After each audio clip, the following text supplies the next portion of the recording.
मैं नहीं समझता कि नरेंद्र मोदी की वजह से लोग आ रहे हैं। ये इंडिया का अपना कॉन्स्टिट्यूशन और उनकी जो स्ट्रक्चर है वो उसकी डेवलपमेंट्स की वजह से वो आ रहे हैं। अगर राहुल गांधी भी बन जाता तब भी यही लोग आते हैं। अच्छा, यानी आपको लगता है कि इंडिया की जो इतनी ग्रोथ हुई है इसमें नरेंद्र मोदी साहब का कोई हाथ नहीं है? अकेले नरेंद्र मोदी साहब का कोई हाथ नहीं है। अगर अकेले का हाथ होता तो इस दफ़ा वो क्लियर मेजोरिटी लाजमी लेते। इस दफ़ा उनका नारा था अब की बार 400 पार, और वो 300 भी नहीं कर। आज ही 8 जून को प्राइम मिनिस्टर नरेंद्र मोदी तीसरी दफ़ा ओथ लेंगे as a Indian prime minister, और 20 से ज़्यादा कंट्री जी उन्हें जो है विश करने आएंगी, इस पार्टी का जो है हिस्सा बनेगी। कितनी बड़ी बात आप समझते हैं कि उनकी सॉफ्ट पावर कितनी है कि इंडिया के अंदर छोटा इवेंट हो या बड़ा इवेंट हो, जिस कंट्री को बुलाने के लिए एक मामूली और एक छोटा मुल्क 5-5 साल लगा लेता है, वो उनके कभी शादियों में आए होते हैं, कभी उनकी ओथ सेरेमनी में आया हुआ है। और इस दफ़ा जो है 20 नेशंस तो आ ही रही हैं, ये कंफर्म। इंडिया को हम लोग रखते हैं जूते की नोक के नीचे। अब मुझे बताएं, आपने कहा हम इंडिया को रखते हैं जूते के नोक के नीचे, इससे घंटा फर्क पड़ा इंडिया को? पड़ा। क्या पड़ा? भाई वो भी बातें करते हैं हमारे खिलाफ, ऐसे वो बातें करते हैं, वो चांद में चले गया, वो कामयाब हो गया। आप बातें कर रहे हैं, आप बातें कर रहे हैं, आपने क्या कारकर्दगी करके दिखाई? कारकर्दगी बताइए। भाई हमारी हुकूमत नहीं ठीक है, गंजे नहीं ठीक है, गंजे पाकिस्तान हैसियत देख के बुलाता है, ठीक है जी, इनकी हैसियत नहीं है। अगर इंडिया की बात करें तो वो पाकिस्तान को कहते हैं ना, एक पंजाबी की मिसाल है, बड़ी अच्छी सी मिसाल है कि आटे च लून बराबर नहीं है। वो पाकिस्तान को किसी भी तरफ से समझते ही नहीं है, चाहे जो मर्जी हो। वो दुनिया की इस टाइम अपने आप में मानते 3rd बड़ी इकोनॉमी बन चुका है इंडिया। पाकिस्तान तो उस लाइन में भी अपने आप को जो है ना अकाउंट, वो जो बंदा इन्होंने पकड़ा था, हाँ कुलभूषण जो था, उसका केस सारा, उससे सारी प्लानिंग बताई कि हमारी ये प्लानिंग इतने सालों से मैं इधर काम कर रहा हूँ, ये मेरी ये तो क्या पाकिस्तान कुछ कर सका? पाकिस्तान आपकी ये ना तफाकी लेके बैठ गई हमें। पॉइंट कि पाकिस्तान कुछ कर सका? नहीं कर सका। इंडिया इतना पावरफुल है ना कि भाई हम उसका कुछ भी, अभिनंदन पकड़ा था, कैसे भेज दिया था, हम कुछ कर ही नहीं सकते। एसपी न्यूज़ 91 में आपका स्वागत है दोस्तों जैसे कि आपने देखा क्लिप्स के अंदर कि जो ओथ सेरेमनी है मोदी जी की, जो कि अब तीसरे टर्म की शपथ लेने जा रहे हैं, और जो उनके 2 पिछले कार्यकाल हैं वो भी बहुत अच्छे से जो है मतलब बहुत अच्छे से गुजर गए, और बहुत ही अच्छी बात है, बहुत ही अच्छा कार्यकाल रहा मोदी जी का, जो कि आपने देखा भी होगा। लेकिन मैं आपको बता दूं कि इस ओथ सेरेमनी में जो है 80 देशों के तो छोटे बड़े मतलब जैसे किसी देश का फॉरेन मिनिस्टर, NSA के अध्यक्ष, ये सभी लोग आने वाले हैं। लेकिन 6 से 7 देशों के बड़े लीडर यानी कि किंग ऑफ द कंट्री, यानी कि उन देशों के बिल्कुल हाईएस्ट, जैसे आपके जो बाइडेन साहब हो गए, आपके पुतिन जी हो गए, जेलेंस्की हो गए, ये सभी वहाँ के जो प्रेसिडेंट हैं वो जो मोदी जी की ओथ सेरेमनी है उसमें आने वाले हैं।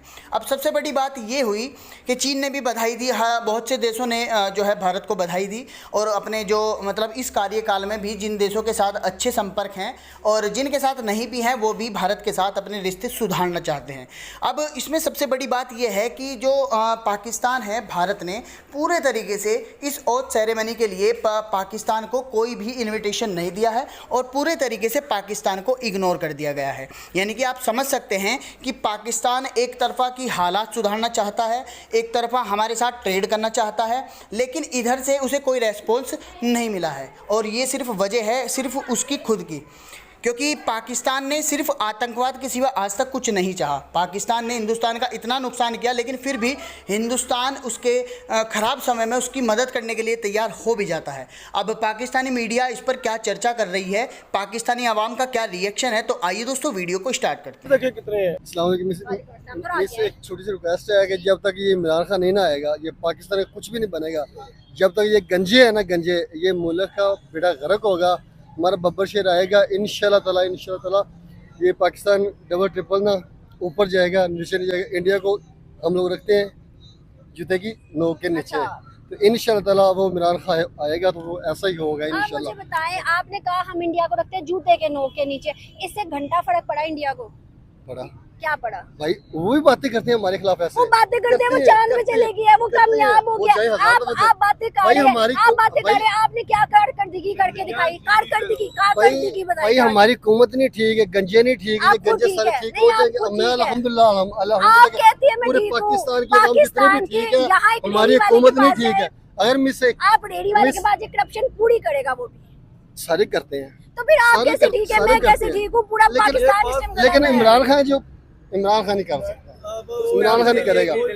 मुझे एक वो ही फ्रीस्टाइल एक प्रोवर्ब है कि idealising a politician is believing like the stripper is liking you. हाँ सही बात है। तो इसने बस अब इंडिया आइडियलाइज किया हुआ है, तो उसको रहने तो ऐसे क्यों आइडियल बने। इंडिया अगर बोलता है हमें बुरा बड़ा दहशतगर्द बोलता है, बुरा बोलता है, भाई उसने कारकर्दगी करके दिखाई है दुनिया में। अगर वो कहीं जाके बोले उसको कोई बुरा नहीं कहेगा, क्योंकि वो इस टाइम एक पावरफुल हो गया है। हम कुछ कहते हैं तो हमारी बात की कोई वैल्यू ही नहीं है। मिस मेरा आपसे एक सवाल है, बल्कि पूरे पाकिस्तान से सवाल है मेरा, एक है ये फ़लस्तीन के जो जुल्म हो रहा है फ़लस्तीन में, अगर ये गंजों की जगह पे अगर इमरान खान होता तो आज अल्हम्दुलिल्लाह के फ़लस्तीन आज़ाद ना होता। सबसे पहले तो मुझे बताएं, बींगा पाकिस्तानी, बींगा मुस्लिम, एक मिनट, बींगा क्योंकि ये गंजे डरपोक है और ये डरते रहेंगे, ये गिद्धड़ है। मैं बताती हूँ, बींगा पाकिस्तानी, बींगा मुस्लिम, कितना आपने बाइकआउट किया है इजरायली चीजों से, मुझे बताएं। सबसे पहले बात तो आप ही आती है ना, आप हंस क्यों रहे हैं बताएं। कॉपी क्या है, जो आप मोबाइल यूज कर रहे हैं वो भी इजराइल की, इसके अंदर चिप्स लगी हुई हैं, जो मैं माइक यूज कर रही हूँ ये भी, इसमें सारा जो टेक्निकल चीज है वो इजराइली है। बात वही आ जाती करप्शन, ठीक है, ये हमारी हुकूमत अब बात ये है कि अगर ये ना सारी हुकूमत ये जो मैकडोनल्ड है, KFC है, सारे थोड़े फोड़े क्यों नहीं तोड़ते मुझे बताएं, क्योंकि ये साथ मिली हुई हुकूमत है। क्या थोड़े फोड़े? मैकडोनल्ड बंद करें, बैन करें, क्यों नहीं करते सारा कुछ? जो उनकी चीजें दहशतगर्दी वाला माइंडसेट, क्यों तोड़े फोड़े, खाली बाइकआउट करें। आपने देखा कश्मीर में KFC को जलाया गया, इससे पता है दुनिया में कितनी खराब इमेज बनी। इससे फॉरेनर्स नहीं आ रहे पाकिस्तान में कि ये दहशतगर्द है, ये तो चलते फिरते मार देते हैं। एक पता नहीं जर्मनी का कौन बंदा आया था उसको मार दिया था। इस तरह करेंगे तो भाई कौन हमें पूछेगा। बाल में मैं इतना जानता हूँ कि जब तक हमारा बब्बर शेर नहीं आता ये पाकिस्तान ऐसा ही रहेगा, और इमरान खान आएगा तो इंशाल्लाह इकोनॉमिक इंटरेस्ट हैं वो उनके साथ हैं तो वो लाजमी आएंगे, तो मेरे ख्याल से, और आना भी चाहिए उन्हें। हर मुल्क को अपने नेशनल इंटरेस्ट को सामने रख के इंटरनेशनल रिलेशंस पे फोकस करना पड़ता है, so that is normal. Pakistan में जो नई हुकूमत बनी है मुस्लिम लीग नून की, पाकिस्तानियों ने हमेशा मुस्लिम लीग नून को इंडिया के प्राइम मिनिस्टर नरेंद्र मोदी के साथ जोड़ा है। पाकिस्तानी हमेशा ये कहते हुए दिखाई दिए हैं कि मोदी का जो यार है वो गद्दार है, और वो कौन है ये आपको पता है।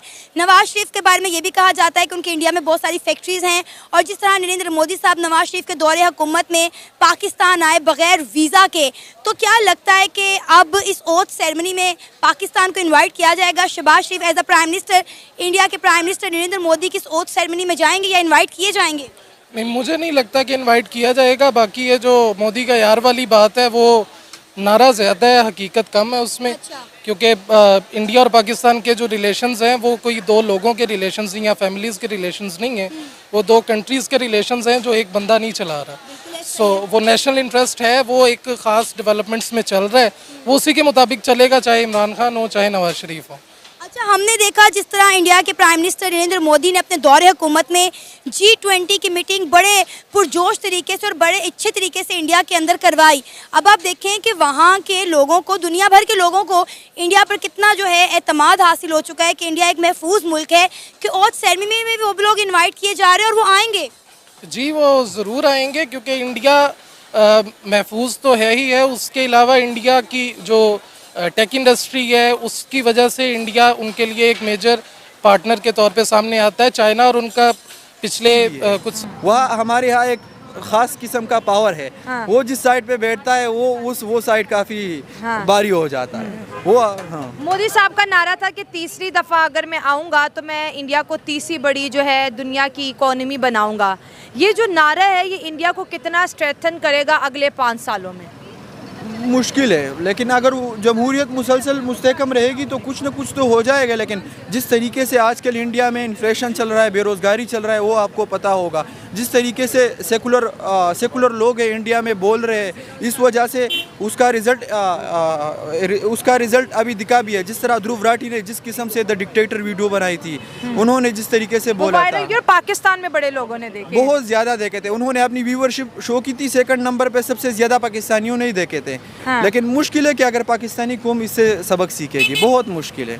अब हमारे मुल्क में अगर देखें तो काफ़ी टाइम से अमेरिका नहीं आया, काफ़ी टाइम से यूरोप साइड से कोई नहीं आया, इवन दो चाइना के सदर भी नहीं आते, चाइना के ऑफिशियल्स आ जाते हैं। और इंडिया एक साल में कई दफ़ा ऐसे फंक्शंस करके बड़ी बड़ी पावर्स को इकट्ठा कर लिया। 8 को उन्होंने ओथ लेना है और ओथ लेते ही उनको G7 की इन्विटेशन भी आ गई है और उसके बाद वो ब्रिक्स समिट में चले जाएंगे। मतलब इतने दुनिया उनको इंडिया दुनिया इंडिया को हर फोरम पे देखना चाहती है। मोदी साहब गल्फ़ कंट्री में चले जाए, पहली लाइन में जी वो तस्वीर खिंचवा रहे होते हैं, 1.5 घंटा वो वहाँ पे स्पीचेस कर रहे होते हैं। तो दुनिया का नज़रिया इंडिया को देखने का कैसा है, फिर पाकिस्तान पे आएंगे। असल में अगर इंडिया को देख लो, वहाँ पर जमहूरियत भी मुस्तहकम है। इसके अलावा अगर आप देखोगे ना तो वहाँ पर एक उसकी मार्केट बहुत ज़्यादा बड़ी है, मार्केट बड़ी बहुत ज़्यादा बड़ी मार्केट है। और उनकी जो एक्सपोर्ट्स है, इंपोर्ट्स है, हर मुल्क चाहते हैं कि यार उनके साथ ताल्लुक हम बना कर रखें। हम अगर अपने आप को इधर देखते कि यार पाकिस्तान सुपर पावर है, कोई सुपर पावर नहीं है। हमारे पास सिर्फ एटॉमिक बम है, इसके अलावा हमारे पास कुछ भी नहीं है। जज्बा भी तो है, जज्बा है, जज्बा का क्या करना है? हमें इंटेलेक्चुअल्स लोग चाहिए ताकि हमें दुनिया में कोई मकाम मिले, हमारे एक्सपोर्ट्स बढ़े, ताकि हम ऐसे पावर में, अगर हमारी इकॉनमी मजबूत होती तो आज हम फ़लस्तीन के बारे में भी बात कर सकते थे। आज हम कोई बात कर रहे, कुछ भी नहीं कर रहे। हम फ़लस्तीन के लिए क्या कर रहे हैं? कुछ भी नहीं कर रहे। तो हमारी असल में कोई सॉफ्ट पावर नहीं है, हमारे पास सिर्फ एटॉमिक बम है, बाकी ऐसी कोई और जज्बा है आपके ख्याल में बस? और वो भी अब मजाक बन गया ना, एटम बम और जज्बा। अब क्योंकि अब AI का ज़माना है, IT का ज़माना है, लोग जो है इकोनॉमिकल वॉर्स लड़े आपस में। हर मुल्क चाहता है कि मैं बड़े बड़े मुल्कों की मार्केट को जी कैप्चर करूं, मैं वहाँ पर इन हो जाऊं। लेकिन हमारा मुद्दा और दुनिया चांद की खबर करती है और हमारा आज भी वही आटा रोटी धांधली, एक वज़ीर आज़म गया फिर दूसरा आया, हम नहीं निकल पाए। इन 77 साल में दुनिया बड़ी अपडेट हो गई, हम नहीं अपडेट हुए। नहीं, बिल्कुल अपडेट नहीं हुए। उसकी वजह ये है कि हम अगर कोई कुछ वाक़या हो जाता है ना तो हम उसको छोड़ते ही नहीं है। हम कहते हैं उससे कुछ सबक ही नहीं सीखते।